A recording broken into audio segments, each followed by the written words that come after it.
মানবতা বিরোধী অপরাধের মামলায় শেখ হাসিনা সহ ৩ আসামির বিরুদ্ধে রায় ঘোষণা হবে আজ। বিচারপতি গোলাম মুর্তজা মজুমদারের নেতৃত্বে ৩ সদস্যের আন্তর্জাতিক অপরাধ ট্রাইব্যুনাল রায় দেবেন।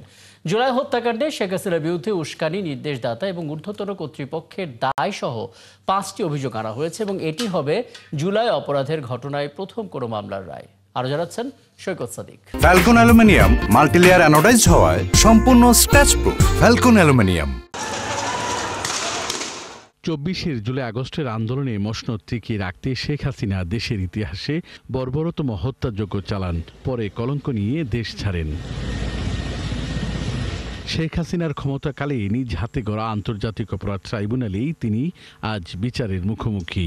গত বছরের আগস্টে শেখ হাসিনার বিরুদ্ধে ট্রাইব্যুনালে অভিযোগ জমা পড়ার পর তদন্ত করে প্রতিবেদন জমা দেয় প্রসিকিউশন।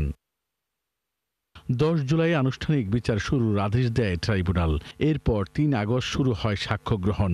সব মিলিয়ে অর্ধশতাধিক সাক্ষী মামলার জবানবন্দি দেন। তারা সবাই জুলাই অপরাধের জন্য শেখ হাসিনার সর্বোচ্চ সাজা দাবি করেন। এই মামলার অপর আসামি সাবেক আইজিপি আব্দুল্লাল মামুন নিজের দোষ স্বীকার করে পক্ষত্যাগ করে রাজসাক্ষী হন, যা মামলাটিতে বিশেষ মাত্রা যোগ করে। সাক্ষ্য গ্রহণ এবং জেরা শেষে গত 13 নভেম্বর মামলার রায় ঘোষণার জন্য আজকের দিনটি দেন ট্রাইব্যুনাল। আগামী 17 নভেম্বর সোমবার দিন নির্ধারিত করেছেন। শুরু থেকেই মামলার কার্যক্রম রাষ্ট্রায়ত্ত টেলিভিশন ও প্রসিকিউশনের নিজস্ব ফেসবুক পেজে সরাসরি সম্প্রচার করা হয়। আজ তাই করা হবে। একই সাথে ঢাকা শহরের কয়েকটি স্পটে রায় সরাসরি দেখানোর ব্যবস্থা করেছে সংস্কৃতি মন্ত্রণালয়। জুলাই মানবতা বিরোধী অপরাধের প্রথম মামলার আসামি 3 জন। ক্ষমতাচ্যুত প্রধানমন্ত্রী শেখ হাসিনা, তার স্বরাষ্ট্রমন্ত্রী আসাদুজ্জামান খান কামাল এবং ওই সময়ের পুলিশ প্রধান আব্দুল্লাল মামুন। শেখ হাসিনার বিরুদ্ধে 5টি অভিযোগ আনা হয়েছে। সেখানে রাজাকারের বাচ্চা বলে আন্দোলনকারীদের উস্কানি, হেলিকপ্টার থেকে মারণাস্ত্র ব্যবহার করে গুলি, হত্যার অভিযোগ আনা হয়েছে।